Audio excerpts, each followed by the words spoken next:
Good morning, everybody. Welcome to the first proper live stream of the season. We did live stream on the day the game launched, but there's a lot up in the air. Done a lot more research back, then. Sorry, I was trying to do my intro again because this is the second stream we've had to do. Anyway, whatever, right? Going to answer some of your questions, talk about my team and all that good stuff. Mostly answer your questions, I would say. For anyone that was watching live just a second ago, my internet disconnected twice. Super frustrating. So I deleted the stream. I've reset the router and I've set up a new stream. So hopefully it'll be fine. If it keeps happening, I'll just have to leave it for today. But fingers crossed. Okay, let's go through some of your questions. No Man City. I mean, Haaland's the only one I'm really considering. I am a little bit tempted by Marmoush. The problem is, as soon as I put Marmoush in, I just think I can get Wirtz for the same money, who's guaranteed to start pretty much, or Fernandes for 0.5 million more. And because of that, I find it difficult to back Marmoush. I actually think Marmoush is probably going to have a really good start to the season. I'm just not prepared to risk it, and that's the main problem. I said earlier, like, I'm just super worried about what happened with like Kwanzaa and Nkunku last year. And for what it's worth, I think Marmoush will start, so I don't really have an issue about that. I just still don't want to risk it when I can just go and get Wirtz for the same money. So, I'm very much someone that doesn't really care about cover. I don't look at Man City and think, okay, they got such good fixtures that I have to have someone. If there's not the right option, then I won't pick them, basically. I think it's Bender. I think that's how you pronounce it. Why Bender over Dubravka? I will be picking Dubravka.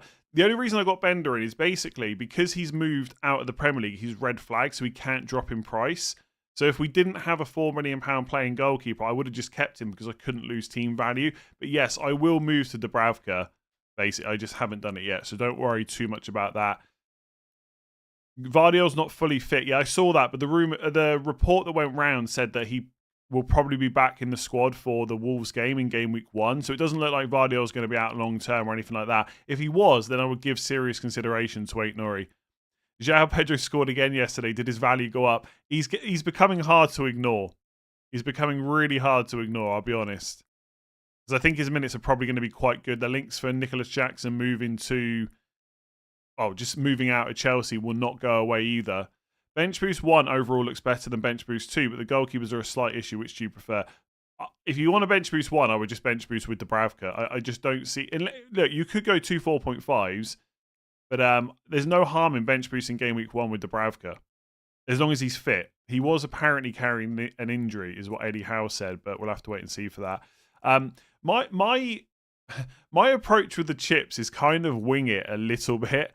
I kind of want to start the season with Mark Guiu because at 4.5 million, there's potential value there, but I don't think he's going to play in Game Week 1, or at least I don't think he's going to start. We'll wait and see what happens in the final Sunderland pre-season friendly. That might give us some indication that he's going to play Game Week 1, but we're not going to be able to know for sure. But if he's looking likely to play in Game Week 2, I could bench boost then, although I would have 2 Burnley defensive players up against a Sunderland attacker, which is not necessarily great. Or I can just wait until later on. I think bench boost Game Week 8. I think there's home fixtures for both Burnley and Sunderland that week. And also potentially, let's say I do pick a squad that I actually don't need to wildcard early. Let's say we get to Game Week 8 and Mark Guiu is not playing regularly.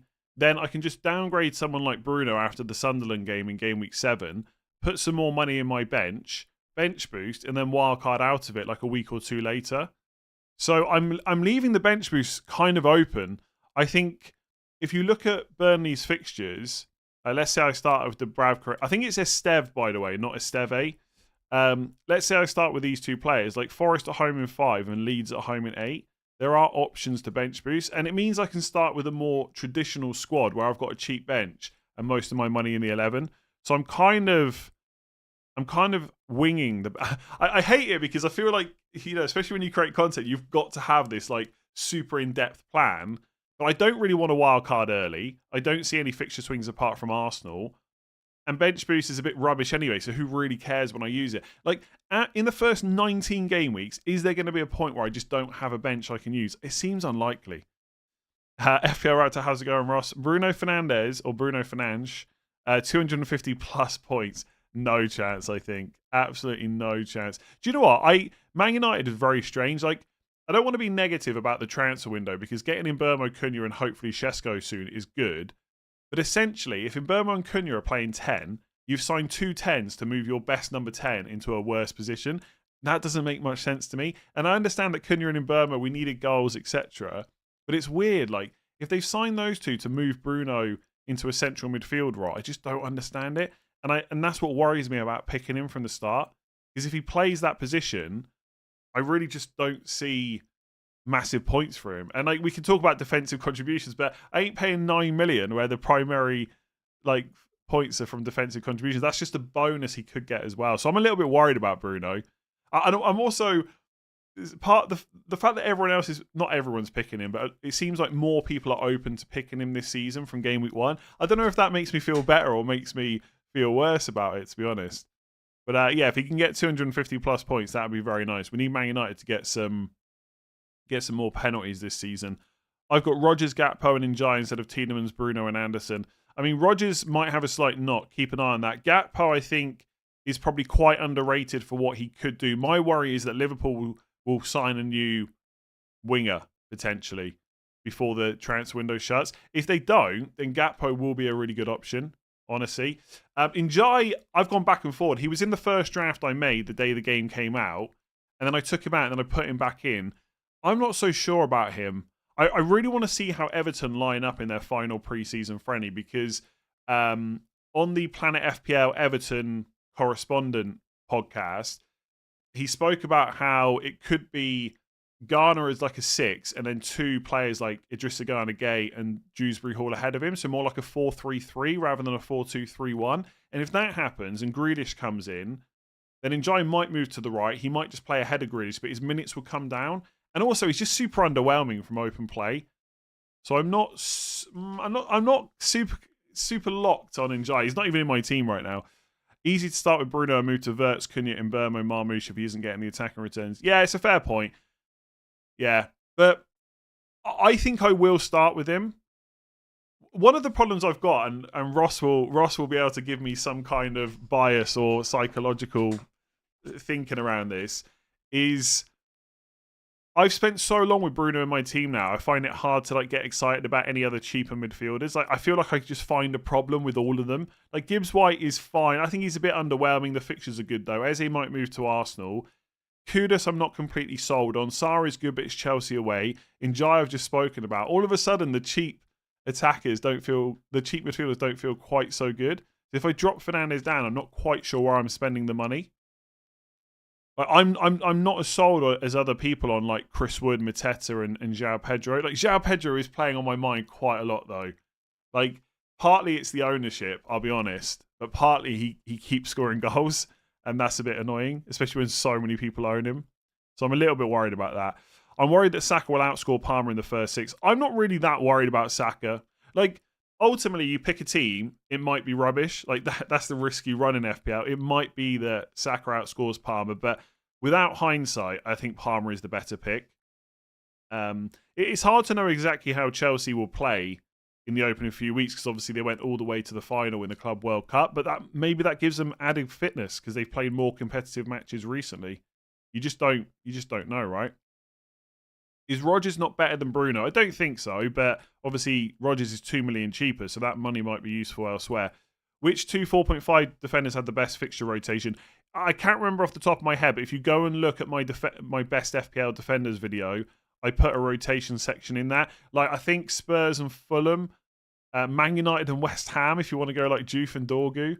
I think Spurs rotate with quite a few players because their fixtures are just quite good to start the season. But if you go and check that video, there's a lot of options in there. So I'm 36 months, 3 years. Thank you very much. I'm on bench boost game week 1, trying not to be too far back at the start. No Salah Haaland for the first 5 game weeks. Yeah, I don't mind that. No Salah Haaland draft for bench boost and then wildcard them back in. I think it could work. As long as like you could even captain Palmer maybe the first 2 weeks and Bruno in game week 3, and then look to wildcard Salah back in or free hit in game week 4. At the moment, I'm wanting to go Scandinavian attack. Thoughts on the weaknesses? Haaland, Gyökeres, Isak, Saka. Oh, I thought you meant like full attack like midfield as well. I was thinking, I don't think Saka's Scandinavian. Gakpo, Kudus, Marlon, Van Dijk, Van der Ven, Juve. Yeah, I think Palmer's better than Saka, but honestly, like Saka will probably still be a good pick. Marlon, I'm a little bit less convinced on now that they've signed Gesson. I think that's how you say it. Because he could play on the right. It could be Rodgers central. I don't think Marlon's minutes are there for 5.5 personally. Gap already spoke about. Yorkresh, let's see what happens in Arsenal's final pre-season game. Because if Havertz is still out, then that makes me like Yorkresh a bit more. If Havertz is back, I still think Havertz could start game week 1. But let's see. Isak is a complete ignore for me. I don't think anyone can justify Isak. I don't have the quote to hand, but Eddie Howe spoke about him. Like, could he force him to stay? Would he be in the team for the Villa game in game week 1? And he couldn't say for certain that he would be. And that's the problem. You've got 10.5 million. If he's at Newcastle, he might not play.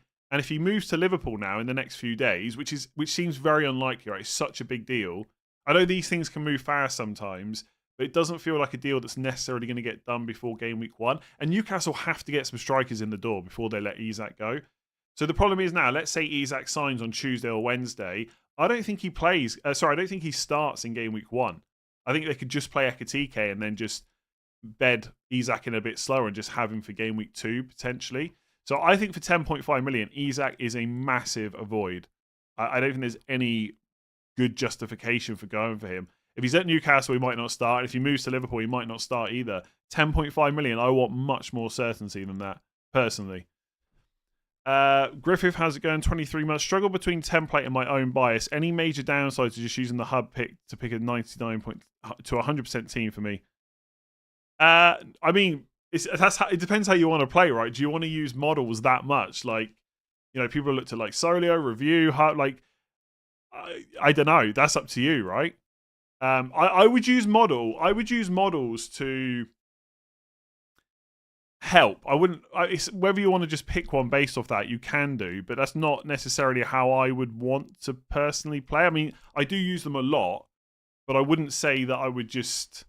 Is there a downside? No, if that's how you want to play. Like, it's completely up to you, right? Struggle between the template and my own bias. You don't have to pick template players either. I'm not really sure there, like, kind of what you mean by the start of it, but you can definitely use models. I definitely do. He basically said he was on strike. Yeah, that's a big problem. Broya is not in FPL. He's going to come in at 5.5, I think, at Burnley. What I would say is go and have a look at a 99 to 100% team and see if you're happy with all the players. If you are, then keep it. Yeah, why not? Why not? And if you're not happy with it, just move some players around. I would say once you're above 90, 91, 92, you're probably fine if you're happy with the team. Sell Isak before the Liverpool game. Oh, we won't see Isak before the Liverpool game. When is the Liverpool game? Oh, it's game week 2, isn't it? Oh, that's huge. Yeah, fair enough. Yeah, he's probably not going to start till game week 3 onwards then, is he? Imagine Isak plays against Liverpool. That would be massive. It's not going to happen, though. I'm not happy with your team. Change everything. I will quit FPL in 6 weeks. Fair enough. I'm struggling to adapt to this new way of playing DEFCON. I feel like it's just sucked the fun out of the game.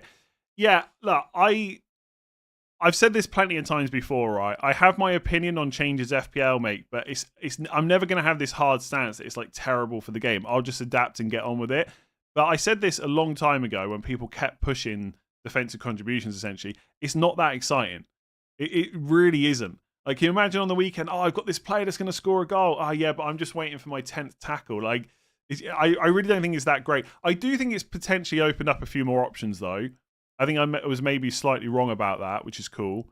But like for me, for example, I've given almost no consideration to Frimpong and Kirkis because why would I not just buy Van Dijk? So it's just shifted some of the players that I would pick more so.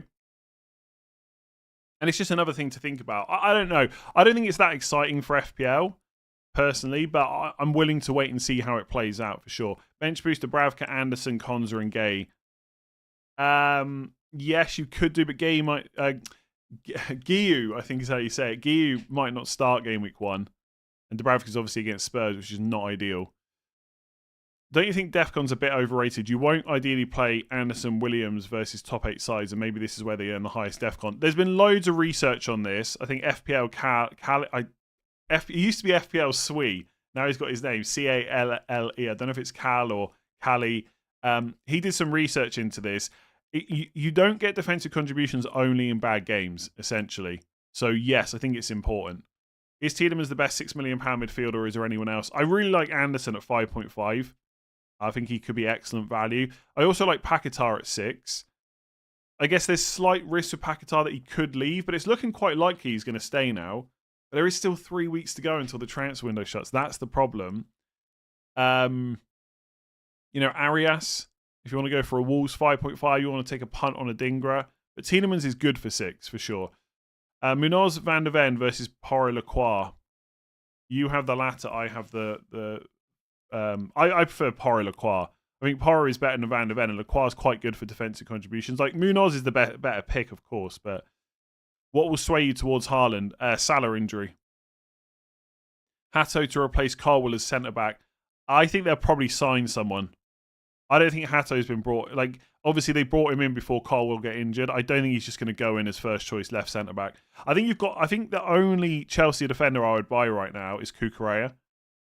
There's just too much risk around the rest, like rotation and stuff like that. I think it's great for the game, though. It's actually given good justification for FPL to price those exciting attackers as more expensive and have cheaper options being less exciting picks. Yeah, again, I'll happily wait and see it play out. But over my years of playing FPL, my thoughts haven't been, do you know what would make this game more exciting if I had a player that could get me 10 clearances? Like, it's just never crossed my mind. Is Christie good for Bournemouth at 5 million? He would be if he was fit and available, but I don't think he's featured during pre-season yet, so he's way too much of a risk. Is Van Dijk essential? No. There is a chance I start without him. Any reason why your starting 11 are all playing at home? Surely your Game Week 2 team will be really bad as they all play away. I mean, yeah, but does it matter? Like, what difference does it make? If I change half these players to away players, so they have home games next week, I'm still getting the same amount of home and away games near enough over 2 game weeks, right?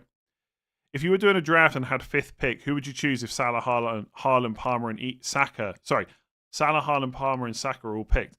Maybe Bruno in a draft, honestly, because you know he's going to be fit all season. Isak, if there wasn't all this speculation around him. I mean, Isak will probably end up being better than Bruno over the season, or like a Wirtz or someone like that.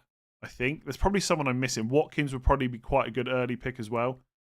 How aren't people going crazy on Chris Wood? Nailed on penalties, placed 2 promoted teams back-to-back in 5 and 6. It's interesting, isn't it? Because everyone was so high on him last year. Obviously, the price has gone up, 7.5 million. So that is definitely part of the reason. Like, a lot of people get affected by pre-season form as well, and I'm not completely, sometimes it affects me too. But like, they've scored 1 goal in 6 games so far. I don't think that's helping either. I don't know. I think a lot of people... Also, by the way, I think a lot of people just have 1 7.5 and they've got João Pedro. I think that's probably the bigger thing. Burnley and Leeds aren't that bad, though. Neither are Sunderland away.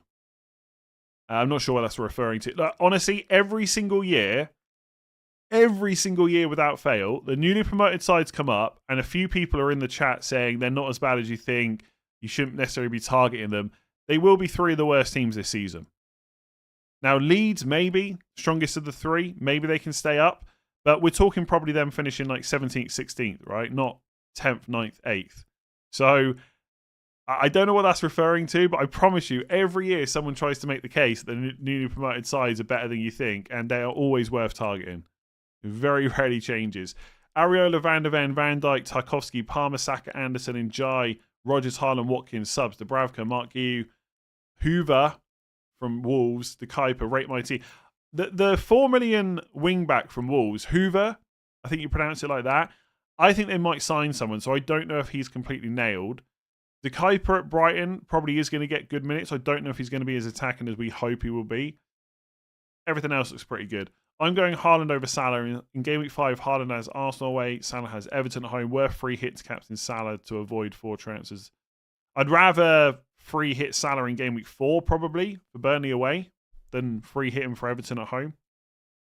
would be my initial thoughts on that. Is Mateta the João Pedro because of penalties? Eze is probably first choice penalty taker for Palace based on last season. Would you start Semenyo or Strand Larsen game week 1? Probably Strand Larsen, better fixture.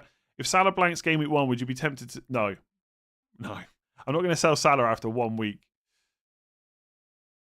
Can you discuss free hit 3? The teams that play that week we don't want in our normal teams. I think free hit 3, the biggest advantage really is that you get to take out Liverpool and Arsenal players for the most part. Obviously, you can go for some Brentford players against Sunderland, Man United against Burnley, although I've got Fernandes, so that doesn't matter, and then Newcastle against Leeds possibly. But I don't know, free hit 3 doesn't excite me all that much, but that would be the reason to do it. Yeah. Like, basically, free hit's going to be a bit of a...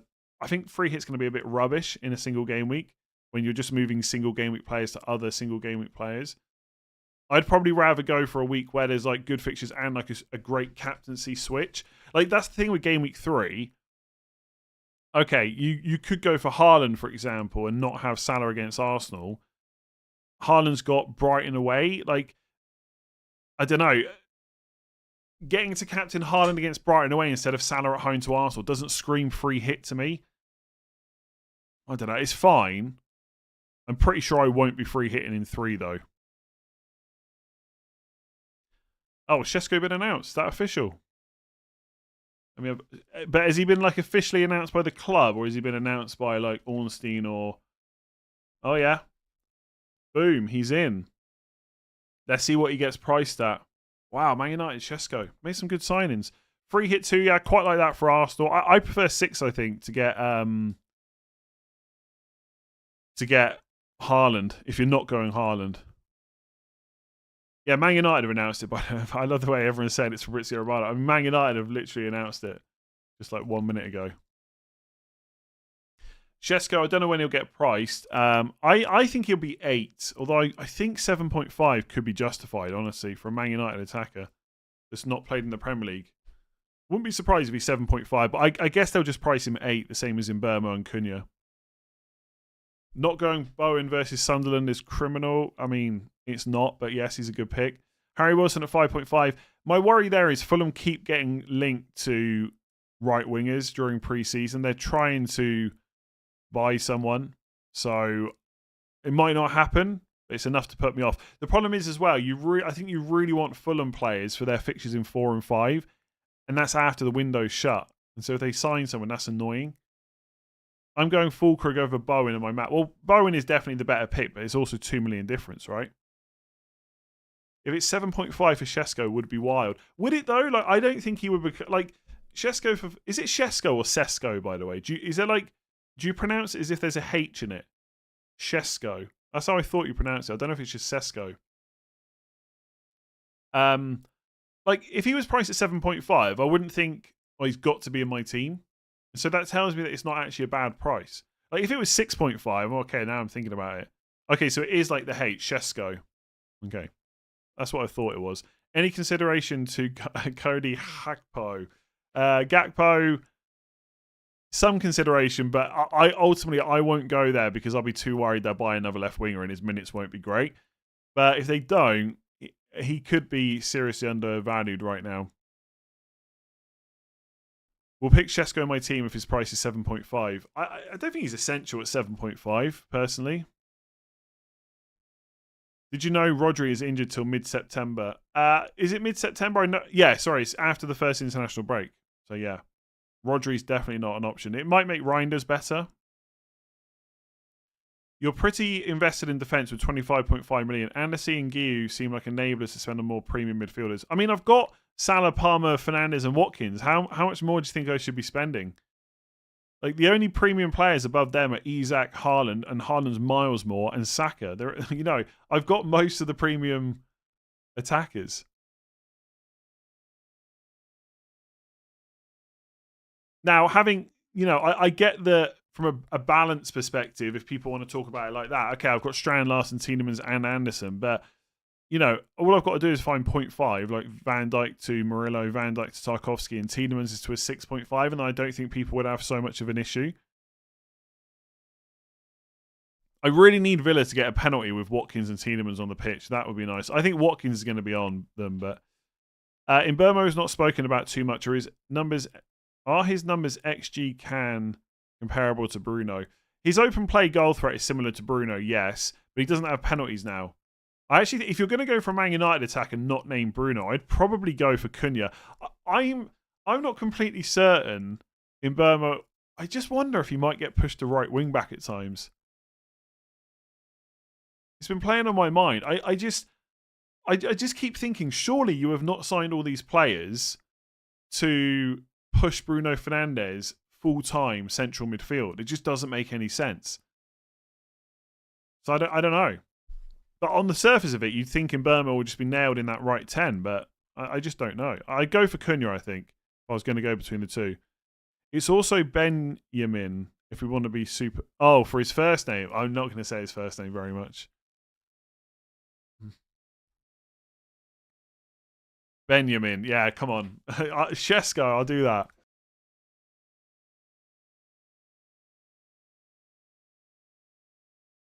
There's certain names in football I think you can just get away with it even if it's not completely accurate. How would you pronounce Kvaratskhelia? I think Kvaratskhelia, something like that. I think I'm close enough with that for what's quite a difficult name, I think. Estavio, Cherky, or Njai? I would just go Njai for the minutes. Why are we not seeing Saka in many drafts? People just want Palmer, even though people hated Palmer end of last season. Hated him as a pick, honestly. Dewsbury Hall is underpriced. Yes. Well, I don't know if he's underpriced, but he could be a good value at 5 million. Kvaratskhelia. I think it's like that, right? Kvaratskhelia. I was seriously considering going Haaland for Salah as a differential, but with Rodri now out, I'm not going Haaland. Yeah, that does worry me a little bit. And obviously they've got quite a new, Cherky's in now, Reinders. There's a bit of, Eight Nuri at left back. Who knows how they'll all adapt? I still think Haaland's fine, but I will be going Salah. I've been on that pretty much since the start. I've not really ever considered a Haaland draft, if I'm honest. Thoughts on Dorgu? He's fine, but I think there's a lot of emphasis on game week 3 and 7. Like if he doesn't do the goods, if he doesn't get the goods, or get the points, I guess is a better way of saying it, in those two fixtures, it's not going to be looking great. What's with the Liverpool double up with the tough opening fixtures? I mean, the fixtures aren't that bad. Newcastle away and Arsenal at home are not great, but like outside of that, it's fine. And like we're not seriously saying that Salah's a bad pick, right? So it's just one extra Liverpool player. Like when you frame it as a double up, it sounds bad, but like it's Salah plus 1, and like Salah is absolutely fine. If Eze stays, am I picking him? Yes, potentially, but I'd prefer to pick him up in game week 4 to make sure he's definitely staying. Because he could leave, I know I keep banging on about it and it probably won't have this massive effect, but the transfer window is open until the transfer window shuts after game week 3 deadline. So we've got 3 game weeks of the season to go and the transfer window's still open. Like, sales could happen.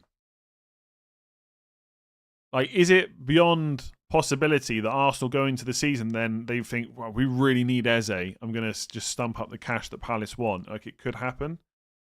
I mean, there's also the flip side, right? The longer that teams leave it, the harder they make it for the team they're buying from to get a replacement. But I'm sure Palace are thinking about, what if someone comes in for Eze? Who do we go and get? If Eze went to Arsenal, I would ignore him quite easily. I think he becomes a much worse pick at Arsenal. Because his minutes wouldn't be as guaranteed. He wouldn't be on penalties. And that would just put me off, I think. And like, you think of it, you think, well, if they're going to spend 60, 70 million on Eze, he's definitely playing every game. Maybe. He's getting subbed early with Martinelli still there, I think. Or if he's going to play centrally, you've got Odegaard there. If they're going to play Zubimendi and Rice, then Odegaard's going to get plenty of minutes, right? Spurs are back in for Eze. Yes, Eze at Spurs I'd be more interested in. Primarily because he'll get more minutes there. Is Sarr... so Sarr is 5 million at Spurs. He's almost certainly going to start the season in that team. And he's played a lot of games at number 10. Now, I find it really hard to believe he's going to be the full-time number 10 for Spurs. Like, they'll probably sign someone or they'll use Bergvall there. Now, if he doesn't play number 10, he could obviously play further back as well. But I think Palhinha is going to get a lot of minutes. There's only one other spot. Like if you've got a number 10 and Palhinha, you've got one other spot in that team. And Spurs have quite a few midfielders, you would say. I guess Bentancur's there as well. So my guess is that Sarr's got a really good chance of starting the first 3 game weeks. May even start game week 1 as a number 10. After that, it gets a bit dodgy. I think there's lots of 5 million midfielders to consider. But I think when you really like have a deep dive on them, in almost every case, I think it's worth just spending 0.5 for like an Anderson or an Arias or someone like that. Like Xhaka, for example, his minutes are probably going to be great at Sunderland. Like if he's fit and available, I'd expect him to play 90 every single game.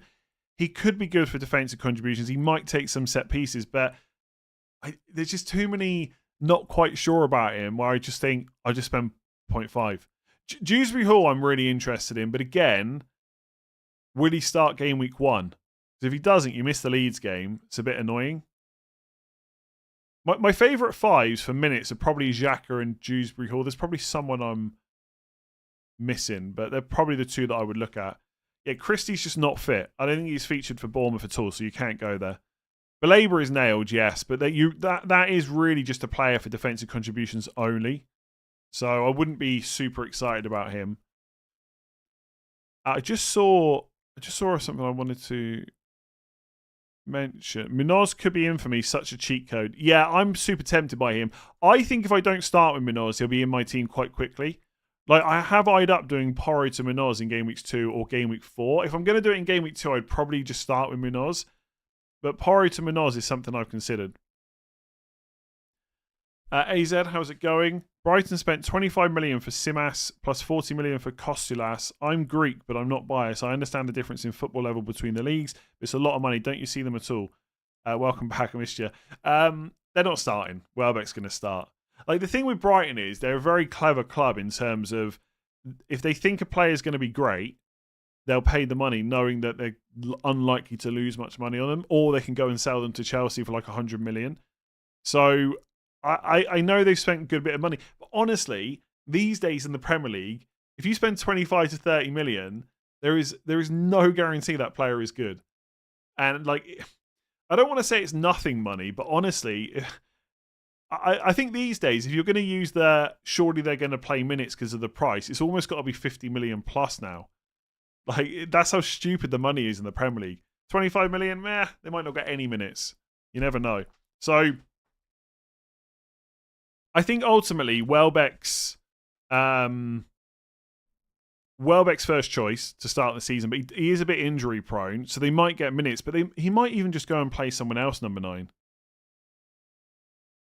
Bench boost in game week 1, and then all the future free transfers will be for my first 11. Yeah, sounds okay. I wish FPL had super sub where your player gets 2 times points when he's subbed on.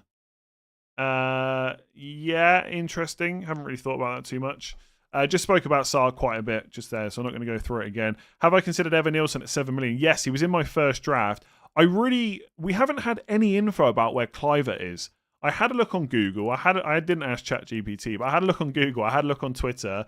I even put a tweet out asking at one point if people knew what the latest was on Kluivert, and no one's really got anything. So we'll see if he features in the squad in the last preseason game. But as it stands, I'd expect Evan Nielsen to be on penalties with no Kluivert, although I think the last penalty that someone other than Kluivert took was Semenyo in the FA Cup when Evan Nielsen wasn't on the pitch. It's not a guarantee Evan Nielsen would get them, but that is probably who I would expect to get them if Kluivert's not on the pitch.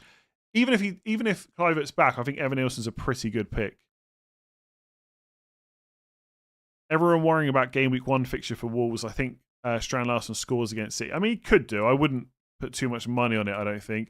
Salah second half of last season, eye test telling a lot in my opinion. Got to try without him at the start with Isak probably coming.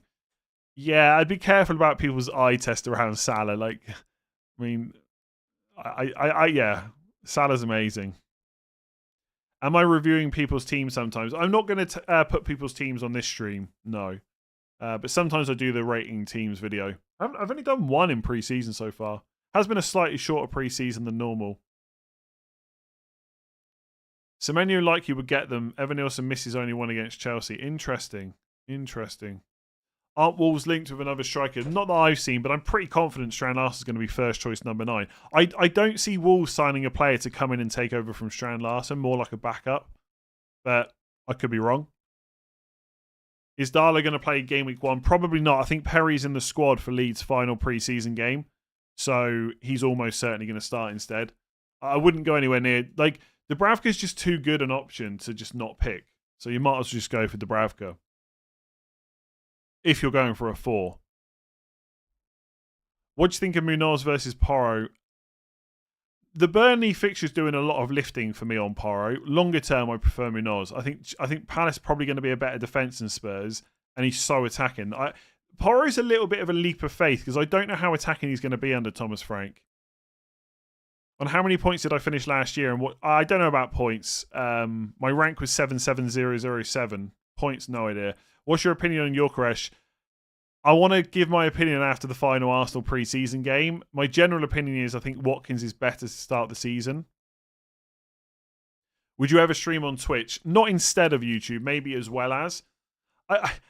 Every single year I think this. I really want to just stream some games on Twitch, but the problem is the only game I really can ever play for a length of time is World of Warcraft. It's so old and I'm so bad. And like, I don't know if I want to stream that too much. A Thomas Frank fullback tends to be quite attacking. Look at Coyote. Yeah, I mean, that's the leap of faith. It's the hope that Porro's used in a really attacking way. Plus, it's Burnley at home. Romero and Van de Ven are better value. Here's the thing, though, right? Lots of players are better value, but at some point, you've got to spend your money. So, you know, there's lots of midfielders that are better value than Salah, but ain't many people going without Salah. And so I get it. Van de Ven probably is better value than Porro, but Porro's not going to be in my team for the whole season. And I've definitely got an eye on using a transfer to go to Munoz early on. Like I'm quite a patient manager. So like someone said to me earlier, like if this player blanks, will you consider swapping them in game week? So I think it was Salah, which is a bit of an extreme example. But no, basically. Like, if I pick Strand Larsen and he blanks for 3 game weeks, unless I think there's a much better pick, I'll just keep him. So I know I can be patient. The only reason I had to make a transfer last year in game weeks 2 and 3 is because I picked players that weren't guaranteed starters. So I could get to like game week 4 with 3 free transfers. And if I do, Porro to Munoz is such an easy move. And I can just keep rolling transfers for a while. So that's why I'm so keen to not make a mistake with players' minutes. Because it gives me the option of doing stuff like that. So yeah, I can't.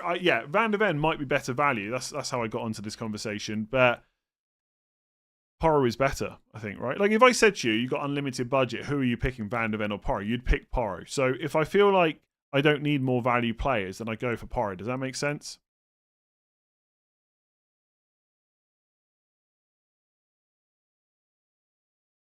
Am I planning on bringing any Arsenal players in for game week 2? No, I'll just ignore them.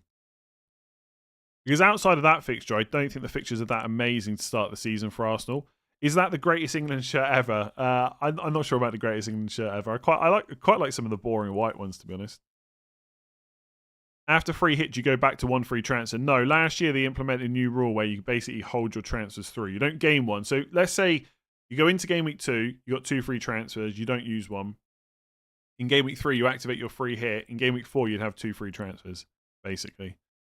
Super relaxed, thank you. Opinions on Spence with Udogie out. Udogie's not going to be out long enough to go for Spence, I think is the general view right now. But let's wait and see what Thomas Frank says. Porro could be on set pieces, and Franks has the 3-5-2 in his tactical locker. He's not going to play 3-5-2 that often, I don't think. Classical retail. Let's talk FPL Football Manager stream. Maybe when the new one comes out. How many times have we spoken about Bruno so far? Only once. In fact, yeah, I think it was once. Like it might have been the last stream though. Can't remember. I put up another stream and it didn't go very well, so I had to delete it. Best 22 months choice of my life. Let's start with this year's best. Okay.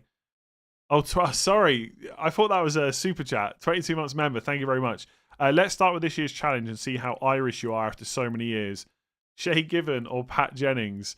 I'll just go Shay Given because I know him more. I think most people would probably say Pat Jennings, but I'm not quite sure. How many of this draft are locked for you? Oh, good question. Palmer. Okay, can I just say, I'm going to reserve the right to change my mind because injuries, stuff like I might get a sudden light bulb moment on Wednesday and think, oh, do you know what? I've set it up completely wrong. I would say the players locked into this team are Palmer and Salah. And honestly, Dubravka, when I put him in, and that might be it. Esteve, I'm pretty sure I will have from Burnley. I don't know if any other player is locked in right now. Like, if I get really spooked by links to a left back for Forest, I might get rid of Nico Williams. If I get rid of Nico Williams, I might go Romero and go for Murillo instead of Porro. Or I keep Porro and go for Sales in goal instead of Sanchez and just downgrade Nico Williams to a 4.5. Tielemans could be Paquetá, could be a 6.5 like Matoma or Njai or Sarr. Watkins, I might go for a vert setup instead, in which case Thiago might come back in. If I can convince myself that Thiago is going to get good minutes, I might just go for him instead of Strand Larsen. Anderson, I really like at 5.5, but I might find the money to upgrade him. Van Dijk could be Tarkowski. Bruno Fernandes, maybe I just decide to put that money elsewhere. Lacroix might be a 4.5. Esteve could then become could become a 4.5. I honestly think right now, Palmer and Salah are probably the only two complete locks. And Dubravka on the bench. I don't see me going without him. Is Thiago on penalties? We don't know that. That's my assumption, but it's worth saying we don't know.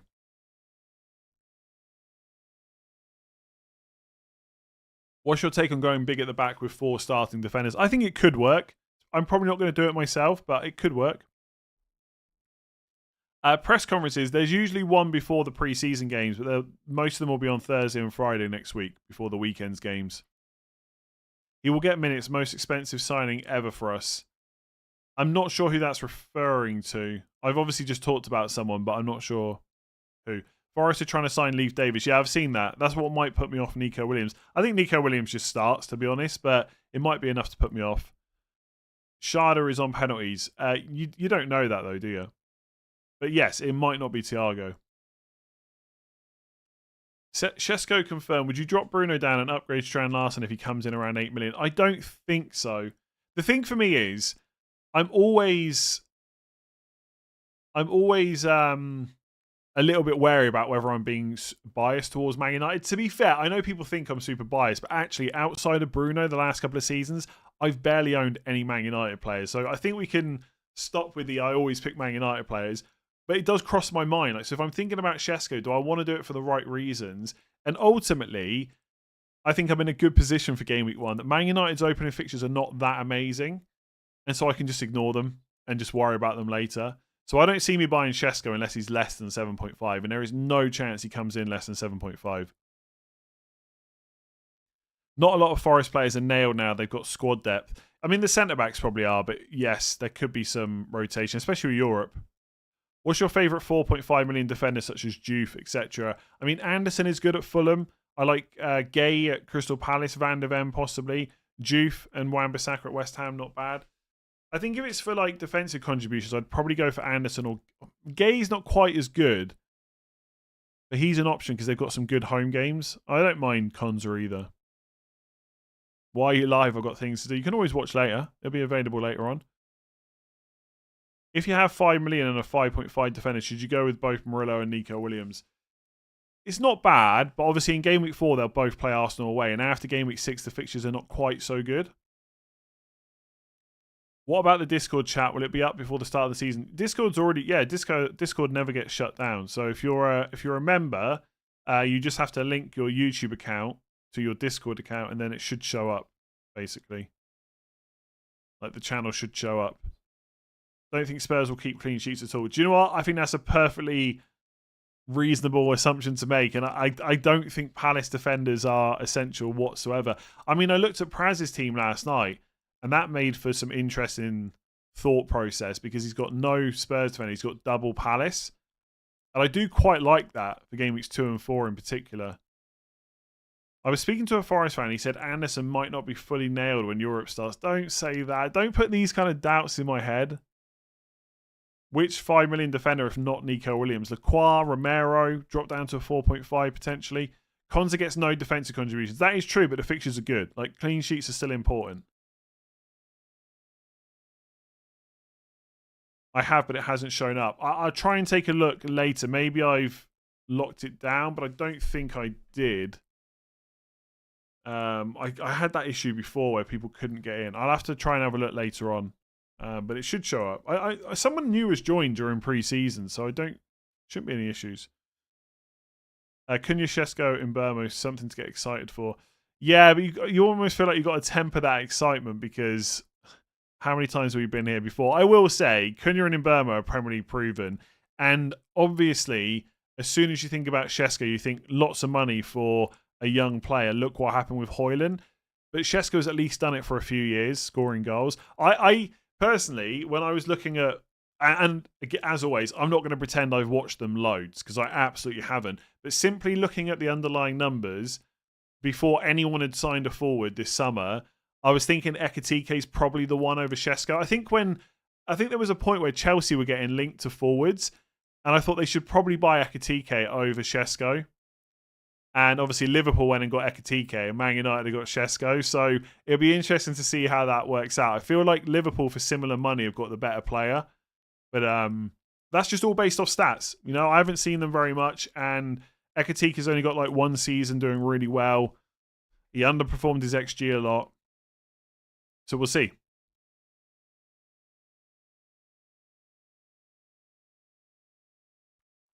Josh King. Oh, sorry.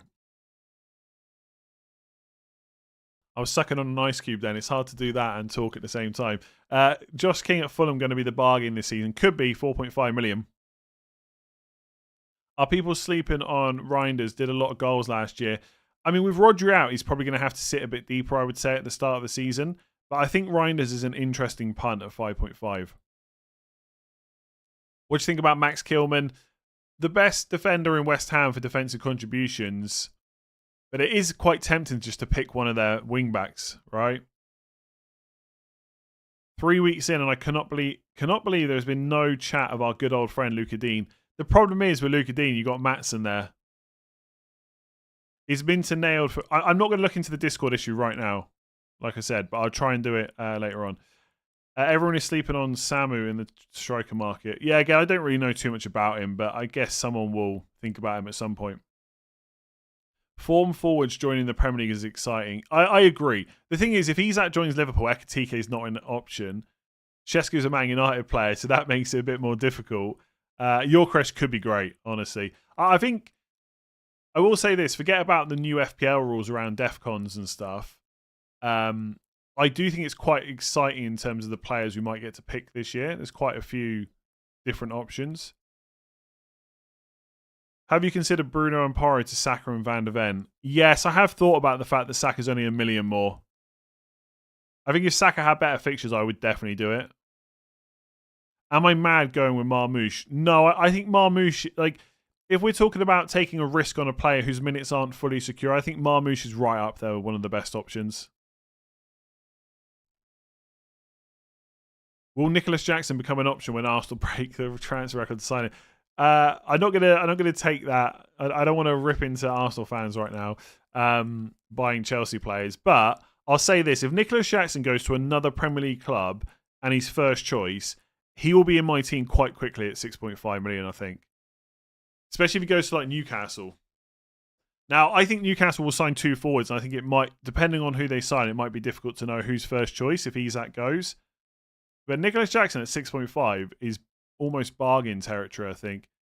I know he can be frustrating, but that's a really good price.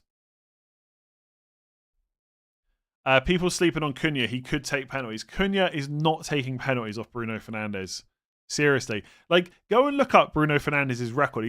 He's missed like 6 and scored over 50 or something like that. Nobody, and I mean nobody, is taking penalties over Bruno Fernandes in that team. He might give a penalty up if they're like 2 or 3-0 up and Cunha or Mbeumo or Shesko is struggling to score, like just to give him a bit of a boost. But come on now. No one's taking him over Bruno. Why Van Dijk and not Frimpong? Frimpong plays high up the pitch, might get goals and assists. It's just minutes. Obviously, we've got the Community Shield tomorrow. Frimpong's almost certainly going to start because Conor Bradley's got a bit of an injury. But if it's not long term, I honestly think Conor Bradley's going to get a lot of minutes this season. And for that reason, I'm not interested in Frimpong. I don't know if Minter's nailed for Brighton, but he's first choice right wing, I would say. Any views on Fulkrug as a reliable forward? Good price.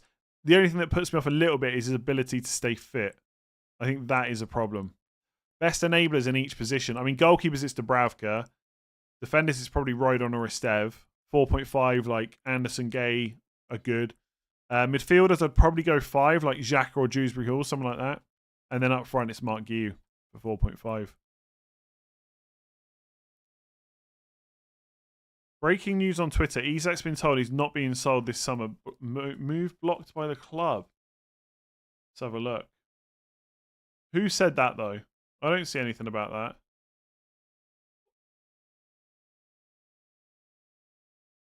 Why is the hype around Kudus died? Maybe because he hasn't scored much in pre-season. I don't know. I was always a little bit more down on him than other people. I think he's fine. I think his stats are a bit underwhelming since he's been in the Premier League. Luke Edwards. But hasn't... Okay. That guy's been saying that he's not going to be sold or anything all season, right? Newcastle United have told us that he will not be sold this summer and the move to Liverpool will be blocked, sparking player fury. Yeah, we'll see. I don't think this is done yet, honestly. I don't think this is completely done. But we'll see. Again, Isak is a complete avoid. I don't think he'll start game week 1. And the fact they're playing Liverpool, Eddie Howe might not play him in that game either. I think there's... Luke Edwards said it, which means it's definitely going to happen. Yeah, I don't think it's done, the Isak stuff. But let's see. He could be right. Thoughts on Tosin at Chelsea? I mean, Tosin and Chalobah could start, but I think Chelsea will just sign another centre-back. So I don't know which one of those two would be nailed. I think Chalobah, I think he's 4.5, right? Am I right in saying that for Chalobah? I think he is. Yeah. Oh, he's 5. Oh, never mind then. I thought he was 4.5. Chalobah at 4.5 would have been amazing because I think he's quite good for defensive contributions. But at 5, I can't see the point in risking it. Is Gordon playing number 9 ahead of Isak? He will presumably play number 9. I mean, they could play Osula there. But if Isak's not going to play, it'll be Gordon. But if Isak goes, they'll buy more forwards. And if he stays, then obviously Isak will just play 9. So don't buy Gordon on the idea that he could play number 9 long term. I think they already have Hatto. Yeah, but he was signed before Colwill got injured. So I think they'll go and sign another centre-back, honestly. Gay to Chelsea would be really interesting. Yeah, Gordon will play as a striker and he's on penalties, agreed, until a new forward comes in. Or until Isak doesn't get sold. Why do you think Aina is 17% owned and Nico Williams only 5? Just because Aina scored more points last year, honestly. Like... You got to remember, not everybody playing FPL is engaged as we are. Like, not everyone playing FPL is watching an FPL stream at 11 a.m. on a Saturday morning, you know? So that's basically why. Nico Williams is better for defensive contributions. He's probably better from an attacking sense as well. I can't see any reason to pick Aina, to be honest. Isak will have to do a public apology. Oh, how... Let's say Isak stays this year. What on earth was he thinking with his timing saying he wanted to leave? It's made no... Like, Ekitike sign. Guess what? Now I'm going to say I want to move to Liverpool. Just made no sense. In Fan Team, they have 16 players listed as Chelsea defenders. It's a lottery going there outside of Sanchez and Cucurella. Yeah, agreed. I just wouldn't bother. Like, Reece James is 5.5 million. What kind of a price is that? The guy cannot play, like, multiple games in a row. Worst price point for midfielders is 7 to 7.5. Disagree. Gakpo could be good. Eze could be good. Gibbs White's got good fixtures to start. João Pedro's ownership is crazy. I know. It keeps making me question my decisions. Frimpong moving to right wing when Salah's at African Cup of Nations. Yeah, that seems to be the talk, but let's worry about that in 17 game weeks' time, I reckon. Apparently, Isak told them internally he wanted to leave at the end of the season. Interesting. Interesting. Am I the only one who thinks 5 at the back is the best formation? I wouldn't say you're the only one, but I would say the people that think that are probably quite limited to not many people. If João Pedro starts Chelsea's pre-season. Well, he started yesterday, but the thing is, Chelsea got 2 pre-season games in quick succession, so they'll play just different teams. So, like, Palmer started the last one, João Pedro didn't. I suspect the next one, Palmer will be on the bench and João Pedro will start. Mikalenko nailed on at left back. They've signed a new left back, haven't they? Isn't the guy from Bayern Munich a left back? Mikalenko. I was going to say Milenkovic. Mikalenko is an avoid for me. I think 5 minutes. He's not good for defense contributions. He's not amazing in attack. He's got a little bit of competition now for his place, I believe. But I think Matoma is nailed. I think probably he's first choice, yes, and mostly now because they don't have a huge amount of players that can play that side. They do have a lot of attackers, but I think a lot of them are like number 10s, number 9s, right wingers. Abby, member for 24 months, thank you very much. Bench boost game week 1, wildcard 4, 5 plus free transfers by 7, load up on Arsenal. Sounds like a nice plan to me. I think Arsenal players we will definitely want game week 7, 8. Is bench boosting in 2 a bad idea with Dubravka, Guiu, Estev, and Anderson? No, not really. I mean, it might not be amazing points, but it's not terrible. I might do it. I really like Gakpo.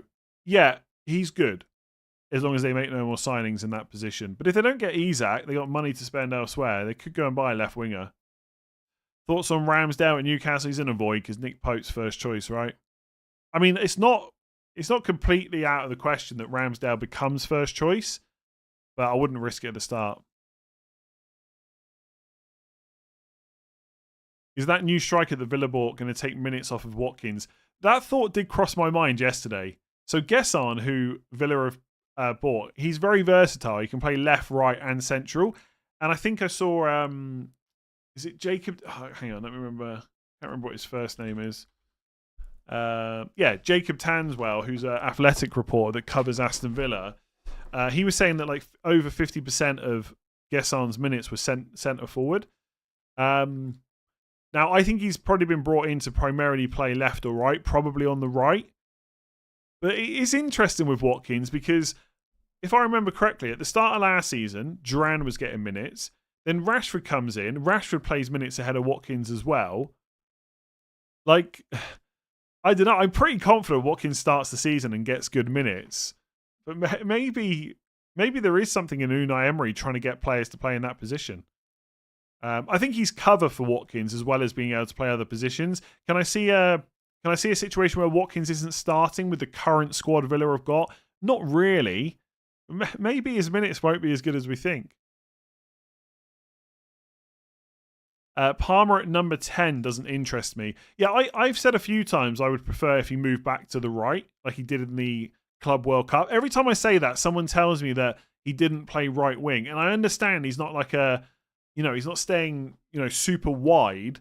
But I think him starting on the right and drifting inside is better for FPL returns than him starting as a number 10 and just always being central. So yeah, I'm not super confident in Palmer necessarily, but I just think he's a good pick. Marlon as number 9 is insane. Yeah, so what if Gesson plays right and Marlon plays number 9 instead of Watkins in a game? I don't want to talk about it too much because it sounds like I'm scaremongering. And I do think Watkins is fine, but we do have a little bit of evidence that Unai Emery has tried other things. Duran getting good minutes off of Watkins. Like I said, Rashford, let's not forget, Marcus Rashford, whose best position is probably off the left, he came in and started games as number 9 for Villa ahead of Watkins last year. Like, there is some evidence that Unai Emery maybe doesn't completely trust Watkins, or he doesn't think that he's there to play 38 out of 38 games if he's fit. I don't know. Slight question mark, but I do think Watkins starts the season, and I'm not particularly worried about him. Not enough to take him out of my team anyway. Will I be playing Porro most weeks, even with worse fixtures? His fixtures are mostly good apart from Game Week 2.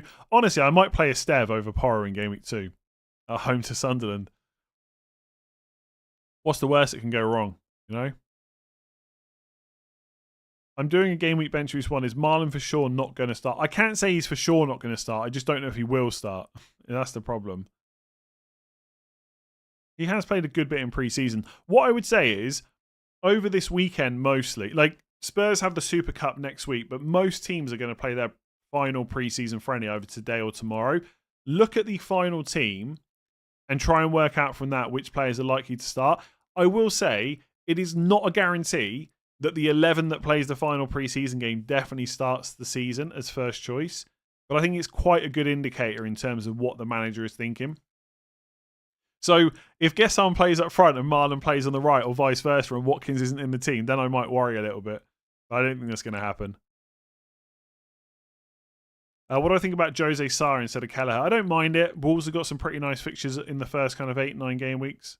But it's just defensively, are they any better than Brentford? Probably not. Can't wait to see the bench boost teams with Salah, Watkins and Palmer on the bench with Xhaka, Baleba and Mainu in the starting 11. Yeah. Should we just assume that the promoted clubs are junk this season? We should assume that they're probably not going to be very good, but it doesn't mean they don't have options for FPL. Would you get Wirtz in if he performs in the Community Shield? Honestly, I don't really need to see Wirtz play well in the Community Shield to know he's a good pick, to be honest. I am very tempted to go Watkins to Wirtz and Tielemans to a different forward. Like something like that. Switch those two around. So Wirtz is definitely in my thinking. Like right now with this setup, if you think about slight variations without completely changing the team, Watkins and Tielemans, like I said, could be Wirtz and a different forward. So Wirtz is 0.5 cheaper, so it could be like Welbeck and Wirtz instead of Tielemans and Watkins. Or I could just take out 0.5 from somewhere. It could be Thiago and Wirtz plus 0.5 to spend elsewhere. Statman Dave, how is it going? Need to try and get Statman Dave on the channel before the season starts. I've kind of been very unorganised this preseason. I've kind of been super organised in some ways, but very unorganised in others. I think there's much more chance of me having Wirtz in my team than Marmoush, put it that way, just because of minutes. Can a Haaland Salah draft work with Guiu? I would not want to be playing Guiu too often. I like Baleba. His attacking data isn't actually that bad, and his defcons are better than Caicedo. For 5, he's fine. I don't see me picking him, though. Why don't you put Dubravka in now? Just because... I spoke about it earlier. Basically, Bender's left the league, so he can't drop in price. But I will put Dubravka in. Don't panic. Don't panic. Is Arias a good budget pick? Yes. Dewsbury Hall, if he starts their final preseason game, I'm very tempted to put him in instead of Anderson. Very tempted. Do you like to keep 0.5 in the bank for emergency transfers? Not really. I think that's very overrated in terms of how important it is. Here's the thing, right? I would prefer you to be much more confident in your picks than to be so... Is unconfident? That's not a word. What's the opposite of confident? Not confident? I think if you're putting 0.5 in the bank because you're worried you've not made the right choice, then I would question why you've picked those players in the first place. Now, if you can build a team that you're super happy with for 99.5 million and you think that 0.5 is just not useful, then absolutely keep it. But I'd want to be a lot more confident in my picks than leaving 0.5. Is triple Liverpool midfield too much with Mo, Gakpo and Wirtz? No. I mean, each individually are good picks, right? You could go Wirtz instead of Bruno like I have. You could keep Mo and then go for Gakpo as your 7.5. No, I would say not. But the thing you got to consider with that is it blocks any other players. So if you want to, like, let's just say, I don't know, Robertson gets injured or Conor Bradley gets injured, all of a sudden Kirkes and Frimpong are nailed on to start every single game. Do you want to block yourself from that? Probably not. But individually, they're all good picks, so why not? You could triple up on them. Not a problem. I really want a bench boost in Game Week 6, but I also want Porro, and those two things don't align. Just don't go for Porro. Porro's far from essential. I think Gakpo's minutes are better than you might think at the start. Longer term, who knows? Brennan Johnson, I just don't think the minutes are there. Like we could see like Odegaard play on the left and Kudus on the right. Then where does Johnson play? Probably not going to play up front. He's just probably going to be on the bench. Is anyone essential? Dubravka?